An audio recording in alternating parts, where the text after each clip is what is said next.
I couldn't believe it. The pots were marked at 5,000 francs each. As far as I could tell, the pots were almost identical to the one I'd found in Hubier's house.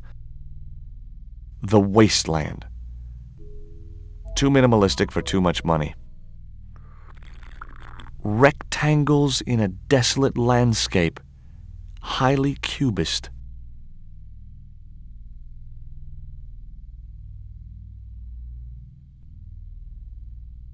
Spheres in a barren waste. Oh, very profound. I could see a pattern emerging in this artist's work. He was a pear-shaped guy with a fine display of multiple chins. He looked like an older version of Labano, the same supercilious expression, the same disdain in his eyes, and the same damned ponytail.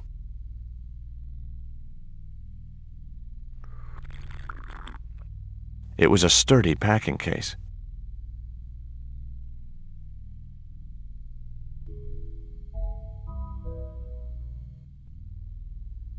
Excuse me, sir. Uh-huh. That area is private. Oh, so I'm not allowed back here? No, sir.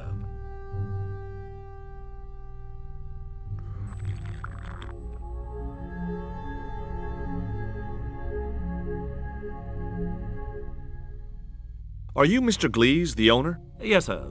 May I help you? You're English? These days one prefers to think of oneself as European. Sure. Whatever you say. And how precisely may one assist you, sir? Who's that guy over there? That's Mr. Lane, sir, the critic. I'm hoping he'll give the gallery a favourable write-up. One has to be so patient with these critics. Lure them in with the correct bait, watch for a bite, then play them like a fish. Well, he's certainly drinking like one. What I really wanted to ask you about was a black stone. A black stone? Yeah, it's a Mayan artifact, about as big as my hand. No, sir, one doesn't get much call for black stones. If it's Mayan artifacts you're interested in, I have some rather exquisite pots. Yeah, I noticed. I've already got one of those. Have you heard of Professor Hubier? Of course. His name is synonymous with Mayan art. A number of these artifacts were supplied by Hubier himself. Do you believe the story that Hubier murdered his wife? If it was true, who can blame him? She was an opportunist tramp. Well, that's what I heard. Have you seen any of Hubier's wife's films? Only one. Believe me, I was appalled, shocked, disgusted, and repulsed. Well, you sure got your money's worth. Last time I went to the movies, I wasn't even titillated.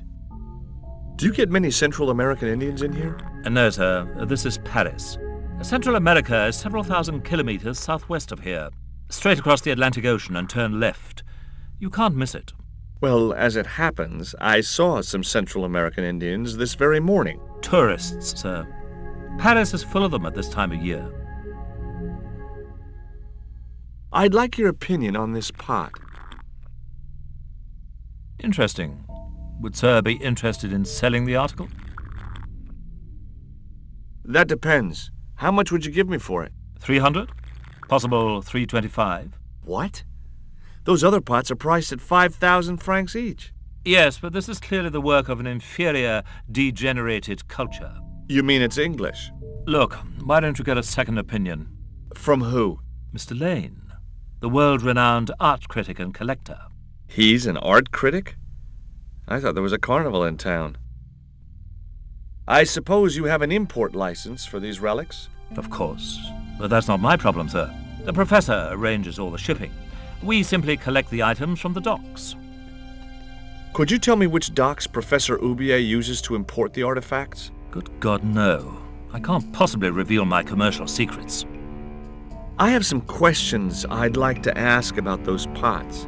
The Mexican collection? Certainly, sir. Where did you get them from? Mexico, of course. I think sir will find the price extremely reasonable.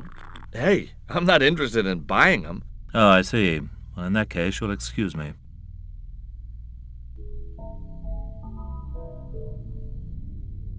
You're Lane, the critic, aren't you? Correct. Can't you see I'm busy? Busy? Doing what? Appreciating the art. Or depreciating it. I have a reputation to uphold. I could tell this guy was going to be hard work. Have you heard of Professor Oubier? Yes, of course. I was at his house earlier. If you're going to drop names, you could at least name one worth dropping. I thought Oubier was a well-respected man. Why, his last book was nothing but pseudo-intellectual claptrap. The demented ramblings of a drug-dependent has-been. What's that you're drinking?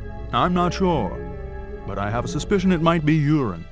Glease can't expect a favorable criticism of his gallery when he serves this muck.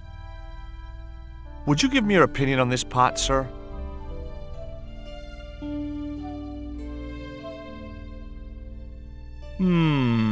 Yes, very rapouche.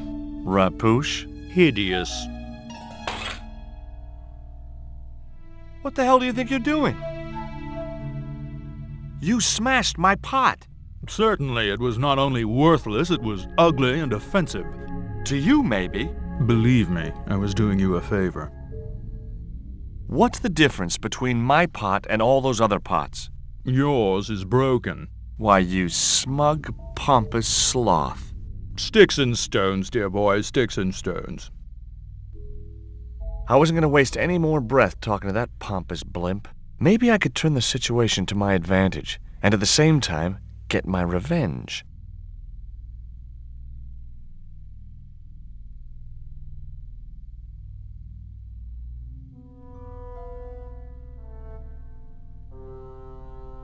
I splashed a little absinthe into the glass and hoped he wouldn't notice the change of color.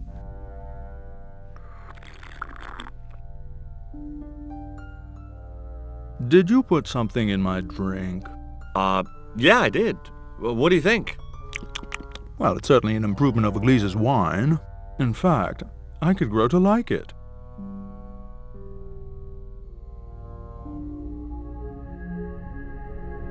Allow me.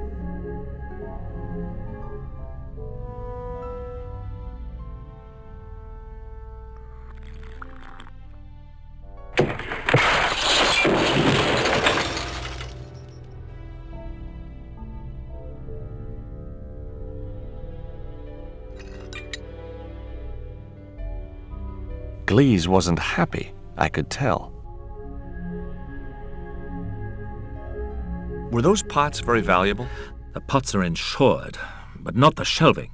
You've no idea how much that cost me.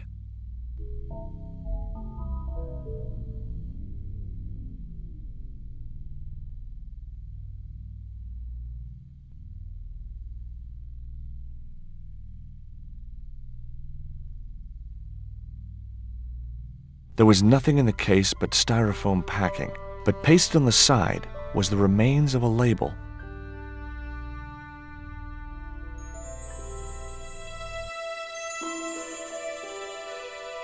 Underneath the logo of a flying bird were the words Condor Transglobal Mars. The rest of the label was missing. It was beginning to make sense. Oubier had organized Nico's abduction. Oubier withdrew money from Marseille. Oubier was connected with Transglobal, who shipped their goods from a warehouse in Marseille.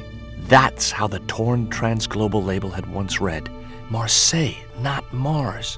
It wasn't much of a lead, but it was all I had. I set off immediately to catch the evening train.